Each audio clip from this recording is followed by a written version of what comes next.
My name is Ylva Arvidsson and I live at a small place called Borrabo in Sweden together with my family. We used to live in the second largest city called Gothenburg in Sweden.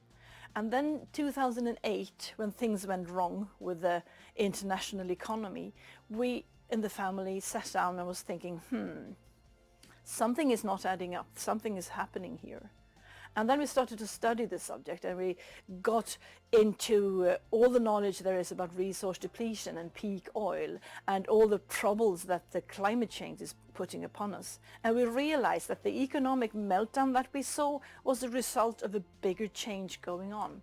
And then we figured out, what do we do about that? What can we do when we live in Gothenburg? Not much. Why not try to find a place where you can find a sustainable way of living that does not threaten our civilization the way the current way do. We have an overconsumption of so many things. To do that, we found a really good tool and we call it permaculture. We don't call it permaculture because it is called permaculture. It's about 30 years old or so. It has its origin down in Australia and it's spread all over the world by now. And it is a tool that will help you live a sustainable life. So we bought this place up here in a small timber cottage from the origin of Borrabo is in the 1600s, so it's been around for some time. And we modernized it so that we could have what we would call normal life up here, but still within the limits of the planet. There is a limit to growth, and permaculture will help you to stay within those limits. We also decided to try to make this place a place where you can go and learn about permaculture. How do we plan our life so that we can catch and store energy, close the circle of matter, and build networks in a way that makes your activities stay within those limits? So we built a couple of houses lately where people can come and sleep over. We can have courses over weekends. We can have courses over weeks. We also have a lot of volunteers coming here from all over the world. And we like to think that maybe we will have a little permaculture seed put into them and then they will take the seed back to wherever they come from. We seem to be popular at some universities down in Europe because we have a lot of engineers coming here that are studying sustainable practices, and then they come here and stay for a couple of months. And we get to know them, and I try to learn to speak French. It's not that easy for me to speak French, so they will have to speak English to get here. But hopefully to many of them it's a revelation to get to know that there are tools that you can use to get this, to choose a big word, humanity, to keep us on this planet. There is this tiny, tiny biosphere, and we've gotten into the habit of thinking of ourselves as the masters of everything. As human beings, we're at the top, and we can do whatever we want with whatever is down here that is alive. And what we need to do to be able to have an existence on this planet is to realize that we're actually part of it. We are living creatures, and we have to share the tiny biosphere with everything else that is alive. As of late, we've been really interested in what is happening beneath the surface of the soil, because the most important ecosystem on this planet is in the soil. Because there we have something that has been working for 4 billion years. 1 billion years ago, you had bacteria that could do photosynthesis, so that they could create organic matter, because the planet itself is stone. It's unorganic. The gases around it, the atmosphere, is also unorganic. But through the photosynthesis, we will create carbon-based material that we call organic. So organic matter, the definition of organic matter is that it is a carbon-based material that will come to existence through photosynthesis. And bacteria could do that 4 billion years ago. And then came other creatures over the billions of years, and the last ones that joined this club of photosynthesis and taking care of organic matter on this planet is actually the plants. They came 1 billion years ago.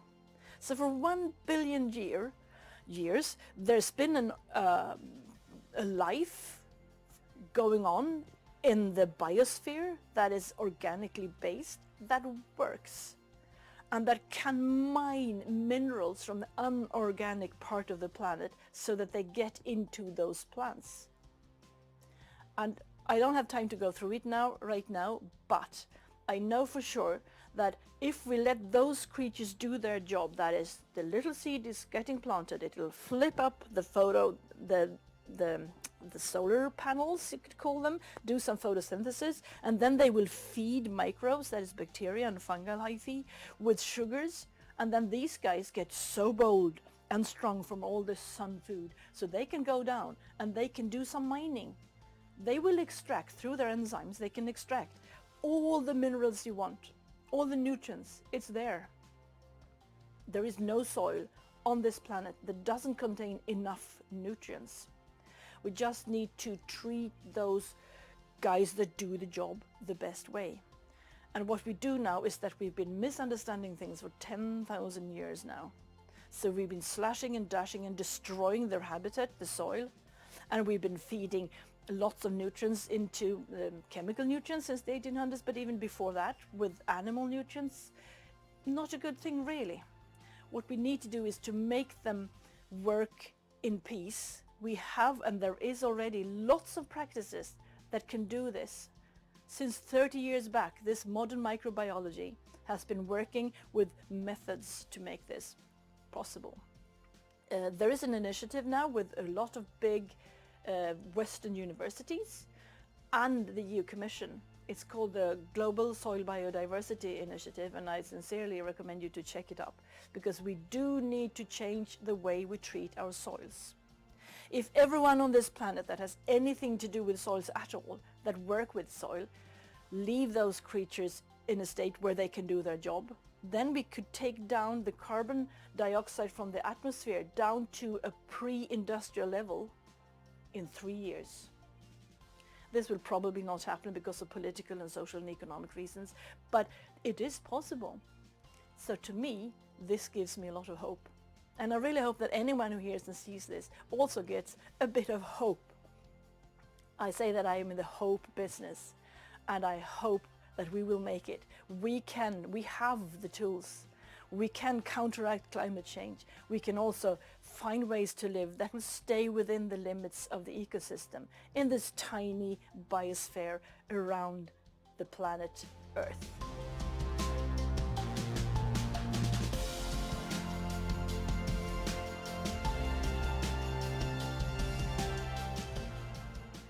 Permaculture is a planning tool. A tool that will make you help you design your area where you live. It could be your farm, it could be a city, it could be the entire planet. You design it in a way that allows you to work within the limits of the ecosystems. And when you do that, when you keep yourself inside of the abilities of the ecosystem, then you will have a sustainable design. And we really, really need sustainability those days, don't we? So permaculture, the primary principles for permaculture, then when we mimic ecosystems, we want to mimic nature, and we do that by catching and storing energy, building networks, and closing the circle of matter. And right now we're standing here in something that is called a food forest, or a forest garden rather. The paths that I'm standing on here have the shapes of a tree, because tree shapes are really energy efficient.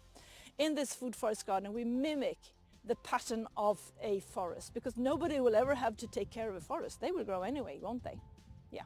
So in a forest we have the canopies at the top, and then you have lower trees, and then you have bushes, and then you also have something on the ground, and maybe even something climbing. And you will get a lot of food out of a system if you exchange the things that are in the forest to things you can eat. So basically, I mean, you can't eat spruce. People have tried, but it's not that fun. Yeah, it doesn't really taste well. So we have apple trees and fruit trees and berries. So you get a lot of vitamins, and you will also get a lot of minerals from a food forest. And this little hole in the ground you see here is going to be ponds. You can see them as 1, 2, and 3 ponds. And they will all get their water from the roofs. I don't know if you can see them from down there, but the roofs over there is where we collect the water. And then we lead it to those system of ponds. They are in a chain depending on the slope. So the water will go from the big pond up there, that is just a black blob right now, but that's going to be a pond with ducks. And ducks will do their thing in water, you know what they do, and then you have some very easy accessible nutrients in that. And we will lead that nutritious water to those different ponds, and they will end up in the pond at the lowest end of this design, and hence there will be a lot of nutrients over there. They will also always be the most at the lower end. And what will happen? Well, it will grow. So you will grow a lot of weed and stuff, and that could be a problem. But it is also a possibility, because then we can harvest this, and then we carry it up again and use it on our property. So we close the circle of matter this way. We keep all the nutrients that the ducks will give us by just taking up the harvest and taking it up again. The ponds that are here, they are in the horseshoe-shaped beds that are called Heagle Beds. They are risen like this, as you can see, they're high, and the center of them there's a core of wood. And that core of wood will take care of all the moist that there are there. So it doesn't matter that it's a high, because if you have a high slope like this, it could be really dry. But we have a lot of wood in it. And then we catch and store the energy from the sun by taking them to the south. So all of them, you see, they have the same direction, because they catch the energy of the sun in here. And then we also added a pond, and the pond will also affect the microclimate. So in so many ways we catch and store energy, we build networks, and we close the circle of matter in this forest and this forest garden. And permaculture has a lot of other features too, and I'll be happy to show you some more.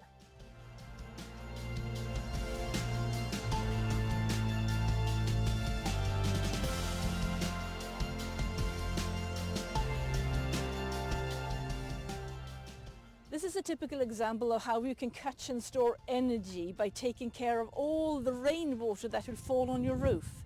Even if you don't have a pond or a creek or anything on your property, you still have a roof. And from the roofs we lead water. All the sides of this house has some sort of pond connected to it. So we lead the water through. So in this case we have this little pond around here, and that water comes from that corner there, the open one there, and those two. So 1, 2, 3, 4 different ways of getting the water down in the ground, and then we lead them in sewage pipes, very simple, and into the pond. And the pond is a really good way to get really good water for watering. We had rather dry summers here, but in Sweden for some years ago, but we never had a shortage of water. We always have water, and it has the right temperature, and it has the right pH. It has nutrients in it, and it has also a lot of microlife in it. So it's a perfect water for watering your plants. But it also helps you, as down in the food forest, it will also help you to keep the microclimate balanced. And it will even take the sun when it comes, you see here, I can get the sun in my eye here, and it could also go down to the level of the water and bounce up to whatever is growing behind it. So we have a mulberry tree there, believe it or not. I mean, we are in Sweden after all, but we do have mulberries. We had this enormous harvest of maybe 8 mulberries last year, but it works, you know. So it is a way to work with microclimates. So let's go and take a look at the 2 other gardens we have here close to the house that are really energy efficient and really intense. A food forest will have to be placed further away from the house. You don't go there that often. But here in our zone 1, where we do everything really intense, we have 2 different kitchen gardens. I would like to show you both of them.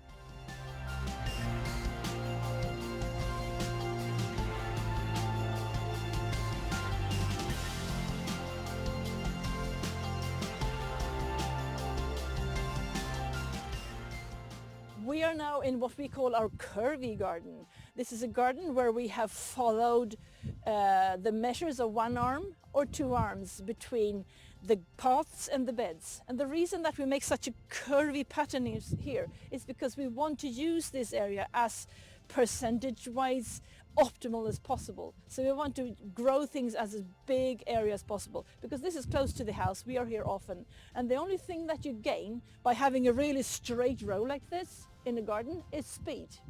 And we're not that much in a hurry in this little garden. We can easily go down there, and it also looks nice. The reason we have those long edges here is because on an edge, you know, you have this and you have that. And in this one it will thrive, and those will thrive, and on the edge both will thrive. And when it comes to growing things, One year those might like it and the other might like this. So when you have an edge, you always have a higher productivity. You have more produce on an edge than you had on anything else. So there are two reasons for this garden to be really curvy. It doesn't look that much this time of year, but you should come back in July, I guess, or August, even better. This is in a jungle and it looks really pretty. And we always cover our beds with something, because that is what nature do. And in permaculture systems, we want to mimic nature. Okay, now we are in our zone 1111, the closest and the most intense part of our design, where we grow things to eat. This is where we grow the summer food, as we do in the Curvy Garden on the other side. The winter food that doesn't take that much energy to work with. You go there and you look at it, and then you go back and you may use once or twice or thrice over the season. They will be even further away in another zone. Here we are every day.